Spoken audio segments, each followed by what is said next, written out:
ஆண்டவரும் அருமை இரட்சகருமாகிய இயேசுவின் நாமத்தில் சபையாருக்கு அன்பின் வாழ்த்துதலை தெரிவிக்கிறோம். கர்த்தர் உங்களை ஆசீர்வதிப்பாராக.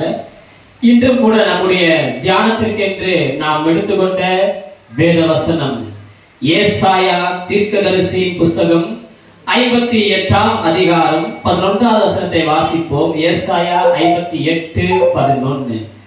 கர்த்தர் நித்தமும் உங்களை நடத்தி மகா வறட்சியான காலங்களிலே உங்கள் ஆத்துமாக்களை திருப்தியாக்கி உங்கள் எலும்புகளை நிலமுள்ளதாக்குவார். நீ நீர்ப்பாய்ச்சான தோட்டத்தை போலவும் வற்றாத நீரூற்றை போலவும் இருப்பார். கர்த்தர் நம்மை நித்தமும் நடத்துகிறார்.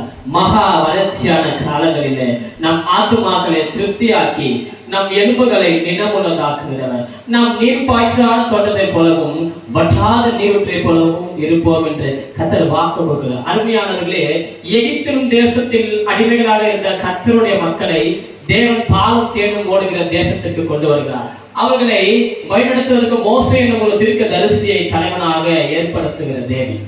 20 லட்சம் மக்களை ஆதரித்த தேவன் அவர்களுக்கு காடையை கொடுத்தார்.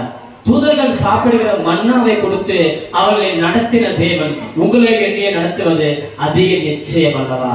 மகா வறட்சி நம் வாழ்க்கையிலே வறட்சி நேரத்திலே வறட்சியான காலங்களிலே கர்த்தர் நம்மை நடத்துவதற்கு ஏதுவாக இருக்கிறாராமா. அவர் நம்மை நித்தமும் நடத்துகிறவர். எனக்கு அன்பானவர்களே, நம்மளை நடத்துவதற்கு யாரும் இல்லை என்று நாம் கலங்கி நிற்கிற நேரத்திலே கர்த்தர் சொல்லுகிறார். தேவனுடைய அருமையான வார்த்தை நமக்கு நேராய் கடந்து வருகிறது.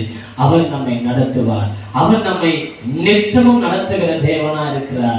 நாம் கலங்கி திரிகிற நேரத்தில, நாம் சோர்ந்து போகிற வேளையில, சத்துவமற்ற நேரத்தில அவர் நமக்கு சத்துவத்தை கொடுத்து சோர்ந்து போய் நம்ம ஆத்துமாக்களை அவர் தேற்றுகிறவரா இருக்கிறார். என் அன்புக்குரியவர்களே, இந்த சத்தத்தை கேட்டுக் கொண்டிருக்கிற நீங்கள் கர்த்தரை நோக்கி கூப்பிடுங்க. ஆண்டவரே, என்னை நித்தமும் நடத்தும்.